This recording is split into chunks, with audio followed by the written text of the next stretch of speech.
This race is called the greatest spectacle in racing. Welcome to WatchMojo.com, and today we'll be learning more about the Indianapolis 500. The history of the Indy 500 did not start with the first race. It began 2 years earlier, in 1909, with the construction of the Indianapolis Motor Speedway in Speedway, Indiana, as a testing space for the local auto industry.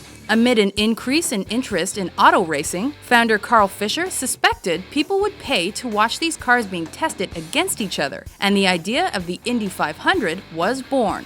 Races on this tar and gravel track began attracting huge crowds. However, after fatal accidents on the speedway, it was deemed too dangerous and was paved with brick. That's why the track was nicknamed the Brickyard. Finally, on May 30th, 1911, the first Indianapolis 500 was run with 80,000 spectators in attendance. It has been held almost every year since on Memorial Day weekend. The winner of the first Indy 500 was American Ray Harroun, and he was awarded a purse of $25,000. He and his Marmon Wasp finished with a time of roughly 6 hours and 42 minutes and ran an average speed of 74.6 miles per hour. His Wasp was fitted with the first rearview mirror in any motor vehicle. By October 1961, the entire track had been paved over with asphalt. As a tribute to the Brickyard nickname, 3-foot-wide strips of the original brick were left at both the start and the finish lines. A tradition was then started by NASCAR champ Dale Jarrett. Visitors and drivers now kiss the bricks to pay homage to the history of the Speedway. In fact, this is one sporting event that's big on tradition. Since 1936, successful drivers are awarded the coveted Borg-Warner Trophy in the winner's circle. Another custom that has been carried on since 1956 is for the winners of the Indy 500 to drink milk in Victory Lane. A number of popular names have participated in these Indy customs throughout the years. These include Mario Andretti, AJ Foyt, Al Unser, Juan Pablo Montoya, and Helio Castroneves.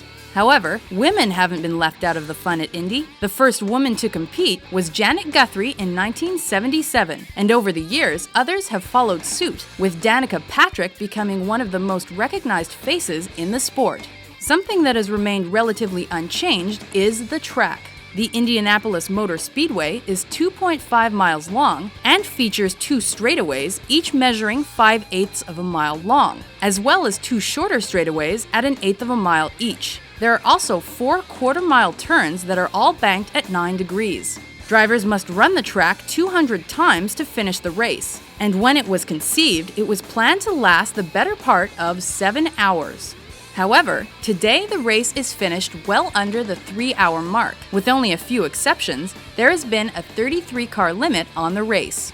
Since the Indy 500 first started, the cars used have undergone substantial changes. Engine size, authorized speeds, and safety features have all been altered. Today's average speed exceeds 160 miles per hour, while individual lap speeds can top 220 miles per hour. The prize money has grown substantially as well. Winners in the Centennial era took home well over $1 million, while Ray Harroun net just over $14,000 in the race's inaugural year. Today, with a capacity of roughly 400,000 spectators, the Indy 500 is one of the world's best attended one-day sporting events. As part of the Triple Crown of motorsport, it is also one of the fastest and most popular races for the most expensive cars in the auto world.